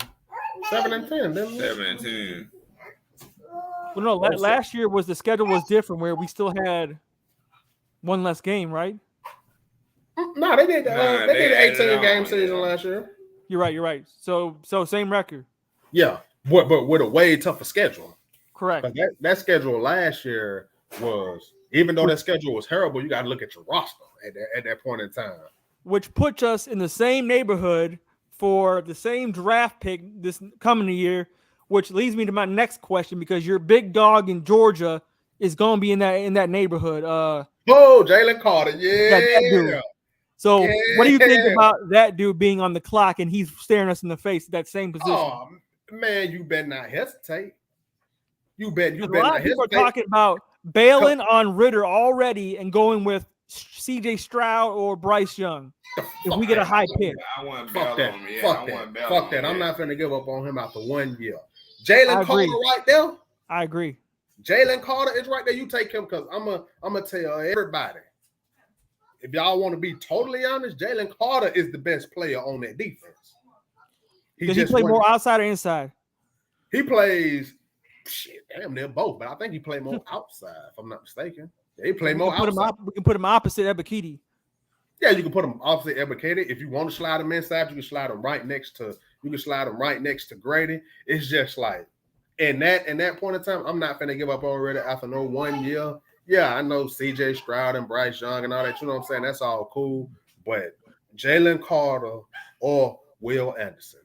That's what I'm mainly focusing at. My only thing with that, 7 and 10, what was we picking at? What was that, pick 8? The only thing with that, the teams that do finish in front of us, we got to think about it. Like 80%, I'll say 75 to 80% of the NFL have their franchise quarterbacks. So the teams that potentially could be in front of us, what route are they going? Especially when you have them two coming out. Unless you have teams who are looking for their franchise guy and they trade up for them guys. Well, if we go back to like the draft this past year, the Texans decided to keep Davis Mills and just build the team. I don't think he's gonna pan out. I think they gonna jump on one of those guys next draft. The Jets already have that Zach Wilson. They ain't gonna take it. The Lions also chose not to take a quarterback. They didn't. That's the other team that I was thinking. So they might bail on Jared Goff and go for another quarterback if they bad next year again. Who else is bad? Oh, look, my cat decided to join the live stream. Big ass. What's up, man? Who else? Because them was two.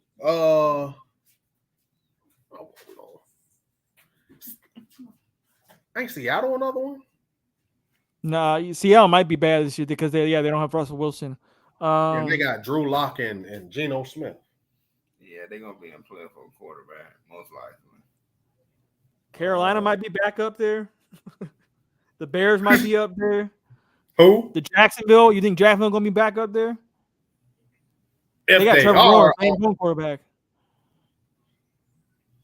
If they are, they're not gonna bail on Trevor Lawrence already. No. And then with them actually having a coach and Doug Peterson who gonna actually be able to work with Trevor, even if they are up there, I don't think it's gonna be on the arm of Trevor. I think it's gonna be a whole other ball game. So you got a few teams, who could be looking at, quarterback heavy. It's just like, man, like I just got my eyes set on Jalen Carter and Will Anderson. Because Will Anderson, what he did all year, plus how he embarrassed my dogs in the SEC championship, that man is a monster. Yeah, he'll be lucky if he was to fall. That man is that's what I'm saying. Like, and then of course throughout the year we're gonna start hearing about more and more guys. But even if we're picking top 10 or not, our first pick need to be defense. It has to be. Our pick has to be defense because I'm like Giants as well. Oh yeah. Oh, Daniel Jones gone. Yeah, because they didn't pick up his 5th year option anyways, and all. Yeah, I forgot all about them. Yeah. I mean, it's going. If anything, it's going to be an interesting season, to say the least. It's going to be very interesting, but I'm all hands on deck. I'm gonna tell you how much hands on deck I am. I've been a fan my entire life. But Jazzy, this is the first year I'm purchasing season tickets. So this is just to show you. Oh shit. How invested, I am. Like I'm gonna be up there. I'm gonna be up there every game. I'm gonna rep. I'm gonna. Well, let me tell you something. I do. I've been a fan all my life, but I'm not from Atlanta. I'm from Chicago. Right. This might be the first year where I might actually fly down to Atlanta and see a game. Because one of my guys, he's a diehard Bears fan. We play the Bears in Atlanta. Yes. He already told me he's thinking about going by himself to see that game. And I told him, you ain't going to that game without me. So that might be the game I might circle and fly down to go see. If you do, make sure you let me know. Because I will most definitely link up with you at that game. Because I'm talking about every home game. Every home game. I'm going to be in there. I drove to Indianapolis, and when we played the Colts, and we couldn't Jacoby Brissett beat the hell out of us. I remember that game. I remember. I spent over like $600 for that game. My seats, I was fourth row from the grass. I was in the corner when Julio caught that touchdown by the pylon double cover. I was literally behind him. And that whole game, we couldn't touch Brissett. That offensive line was just bullying our line around. Yes, it was embarrassing. That yeah, we was trying to. I think when we won like a 24-point deficit. Yeah, when they beat us like 24-0 at one point. Bad. Yeah, and then I went to I flew my friend from Chicago. He moved to Tampa. He lives like 5 minutes from the Buccaneers Stadium. You just walk there. Yeah. So me and him. So I flew down there. Me and him walked to the game, and I saw the Deion Jones pick 6 for the win. Oh, you talking about that 30 for 30 year? Yeah. Oh, okay. So that was the last game of the season. Yep, walk off. Yep, walk off. Yeah, I was at that game, and man, they were starting fights, leaving the stadium and on the escalators.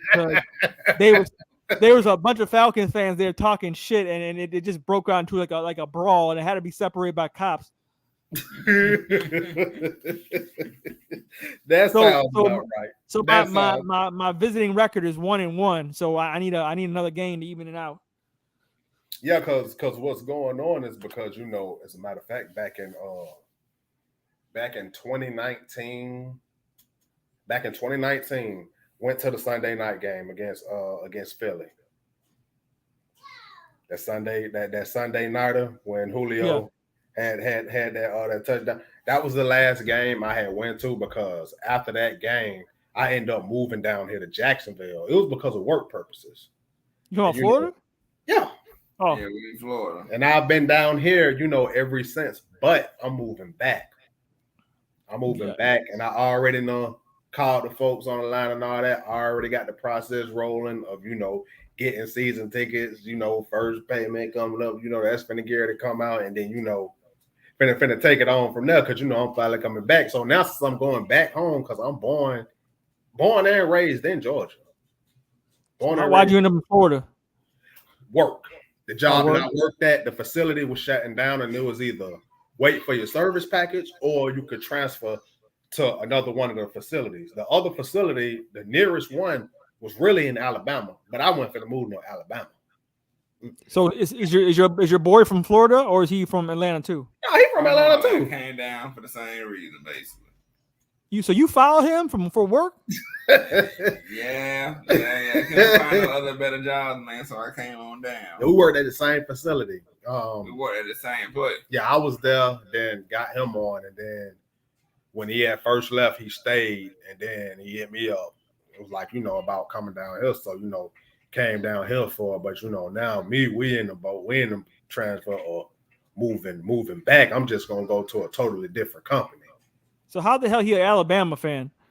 I don't know. You gotta ask him that. I'm an Alabama fan, man. Well, I first really got into college football maybe 2006, 2005. That was a whole little mix of, at one point I'd be a Vince Young fan, One point I'd be a Reggie Bush fan. One point I'd be a this fan. And I started watching this team. So, and I couldn't get into Georgia Tech. I tried my hardest to become a Georgia Tech fan, but the way they were running their offense and everything, you know, back then I just couldn't do it, and I just never really latched on to the Georgia Bulldogs. So I remember it being the first season that Nick, hey, whatever, man. we gonna pass that. The first season that, you know, of course, what happened with the Miami Dolphins and Nick Saban, and he ended up leaving. So in 2007, I think we ended up winning like 6-7 games this year, but I just liked the way that he had Alabama playing like fast, physical, you know, defense wise. So I just kept like watching, even though he wasn't winning those games. And then I just so happened to got lucky and got blessed with a dynasty, you know, beforehand. Can I tell you something real quick? Yeah. So my pops, he graduated from Michigan State, and he never forgives Nick Saban for leaving them for Alabama. He hates Nick Saban with a passion now. and he was hate old Nick, right. Man.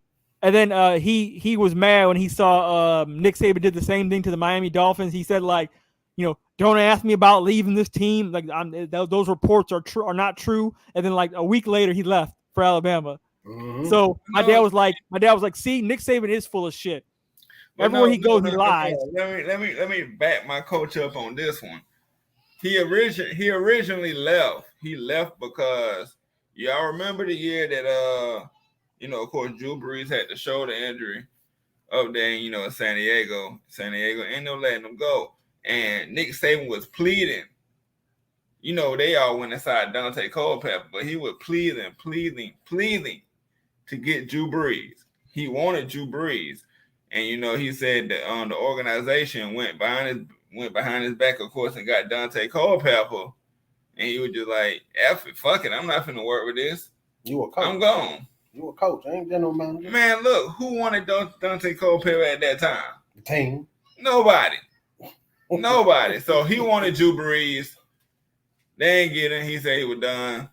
Came to Alabama, and the rest is history. So that's what happened. Yeah, the rest show we're here. We whoop that ass this year. It's history, all right. Nah, man. Y'all gonna see, let these Georgia fans get it one time. One time when they feeling themselves. Hey, that's all it takes. Hey, Jazz, that's all you need. Oh, look, Jazz, just like I had told him. When them birds get one, I'm showing my ass. I'll be right there with them. Dog, I ain't even gonna lie to you. I might go to jail that night. Hey, it's about time Alabama got an actual good quarterback, you know, besides the defense carrying them the rest of the years. Because, you know, Jalen Hurts trash. Yeah, Tua trash. You'll never pan out, man. Bryce Young is the real deal, though. Because let's just be honest, stand on them Bama quarterbacks. This do or die for Jalen and Tua. Yeah. With what both them organizations just did, as far as just the team as a whole, like Jalen, they just went and got you, AJ, and revamped that defense again with the wide receiver you already had that, and then Tua, they went and got you basically the best wide receiver in the game. They got you Tyreek Hill and Teron Armstead to protect you. Yeah, and Jalen Water still out there with Mike Gesicki. Man, no excuses. And Georgia's the opposite. They like their defense is so elite, it makes up for their quarterback not being, you know, that great. Man, JT Daniels so doggone. Trash. I ain't ever liked him. How y'all let Justin Fields go, though? Let me tell you something. Go ahead. Tell me the story. With Kirby right there, that was all favoritism. But it also went with a lot of lying. Because there's no way in the world you told the number one quarterback in the country that he was going to be coming to your team to sit. Because I bet you in them practices, he outright beat his competition. But you only want to bring him in on trick plays because you don't What was that quarterback? Sorry, quarterback at that time, Jake Fromm. What's up, Wayne? You trying to tell me? Justin Fields can't beat out Jake Fromm? I remember watching one Georgia game a while back, and your starter got hurt, and Fields came in and he like lit up the skies that one game. Who got hurt and Fields came in for him? I think it was JT Daniels. Yeah, I think so. But I'm like, why isn't this dude the starter? That's what I thought to myself at the time. And then when the other guy came back, they just never played Fields again. I'm like, they just wasting this dude. Yeah. This is before I even knew who Justin Fields was. Then I saw him at Ohio State. I'm like, okay, I see. I don't know what Georgia was thinking. Exactly, man. Just I try to forget that moment because we got a championship now, so that makes up for it. Hey, say that one more time for your friend next to you, so just so he knows. We got plenty. I don't care. I don't need to hear it. We ain't talking about. He's one of those dudes. He's one of those dudes. We talking about the latest, freshest, cleanest trophy. We're not talking about what you got up in the little cabinets and all that. No, we talking about a cabinet full. We talking He's about using that Dallas Cowboys logic. We talking That's what he about doing. that sweet baby. That just came to us. That's getting shine. We got about 2 Got that big old ring in front of your face, just like this here. It's a dog. It's a dog. It's a dog. That big old. He sounded like Dallas Cowboys fans, always talking about the past and they past trophies. Our last time winning was not the 90s though. It is still relevant. I know. We still got the same coach and everything. What have you done for me lately? Can they do it again? It don't matter. Can they do it again and again? It don't matter. Maybe. Can they do it again and again? It don't matter. It ain't proven. We've already proven that we can do it again and again and again. Hey, People was happy that we lost. In your defense, Georgia lost a lot of players. SEC champions. In your defense, Georgia lost a lot of players to the draft. In his defense, Georgia lost a lot of players to the draft. We did. How are you going to retool all that defense? That's going to be hard. I don't know. We're going to see what these 5-star recruits do. that ain't no excuse now. Alabama lose time and time. We gonna beat y'all last year. And we lose recruits time and time. We gonna beat y'all last year. You wanna know why? The NFL literally picks who coach just started complaining about the playing field getting leveled out now. I ain't agree with him. The moment they lose, Nick Saban start complaining about cheating. I ain't agree with him on that. That was some sucker shit right there. I call it like that. But I agree with you guys. Atlanta ever gets back to the dance or wins the Super, I'm showing my ass off. I'm going in the middle of the street and doing a Stone Cold Steve Austin. Let me tell you, it's going to be streaming live on CNN.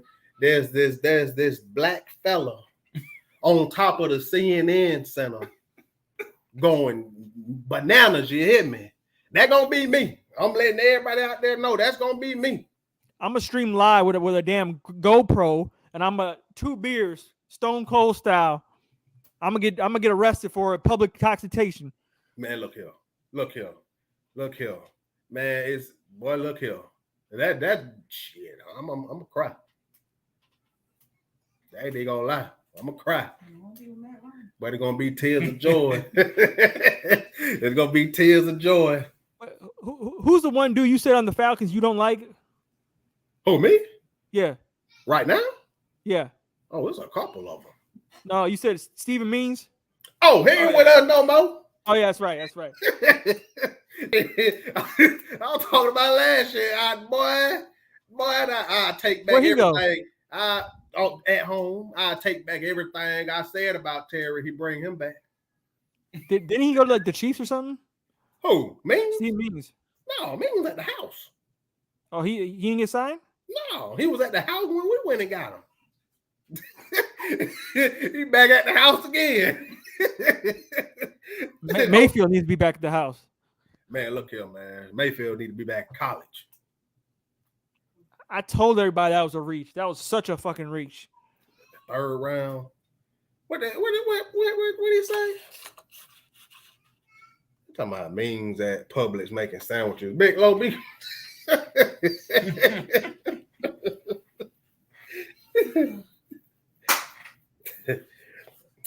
But all right, though, Jazzy, we finna get ready to get on off here because I'm finna get ready to eat. Yeah, me too. I hear you. So, man, we really do, man, appreciate it. Appreciate it big time for you coming on the show, man. This gonna be the first of many. You know, we just not coming off the ground. What, maybe about like a month and a half so far, but you know, we just steady, you know what I'm saying, just trying to progress up, but also, you know what I'm saying, just get, you know, everybody in the ranks, you know, all the real Falcon channels. Like I've been watching you for the longest. I've been followed your content for the longest. That's why I made sure on Twitter I was gonna follow you on there, which I already was doing, man. So this finna be the first of many, dog. Just really appreciate you even for giving us your time, showing us your grace, you know, by coming on the show, man. I appreciate it, man. First time we made 2 hours talk in a preseason, in the off season, talking about the off season. That's hard to do. That's hard to do. Exactly. 2 hours is hard during the regular season, let alone the off season. So I appreciate you guys having me on, man. I appreciate it, man. I always enjoy talking about Falcons football, man. Oh yeah, man. This is like I was saying, man, it's gonna be the first of many, man. Like I was telling everybody else, y'all know, my mainstay. Well, I'm always gonna be on Twitter. You know, follow me at LilG29_ at Twitter again. And once again, that's LilG29_ on Twitter. And the next time I do a live with Big Low Country, I got some heat for his ass. I ain't gonna forget this, Big Low. You were talking a lot of shit, Big Low. I'm coming for you next time I'm on a stream with you. I got jokes for days. Oh yeah, I'm tuning in to that one. Low think he real funny right now. It's okay. I got some jokes. I'm gonna start writing all my jokes down. I'm coming for him next stream. But anyways, no, I appreciate you guys having me on. And when I wanted to this year take a break from doing videos during the off season because I was just working myself to death with doing this and my job and other stuff and moving because I'm in Wisconsin now. I moved to Wisconsin now. So, but when the season starts back up, I'm gonna start going back to regular posting videos and streams and stuff. So when I do that, I'm definitely gonna have you guys on too. Oh, okay, yeah, man, yeah, we definitely gonna be up to it. Yeah, we gonna be around for it. You know, all you gotta do is just hit me up and let me know, and I'm on there. Well, all right, guys, this has been the Extra Point Podcast, man. We appreciate everybody watching, commenting, you know, liking, subscribing, and we out. All right, man. All right, man. Take care.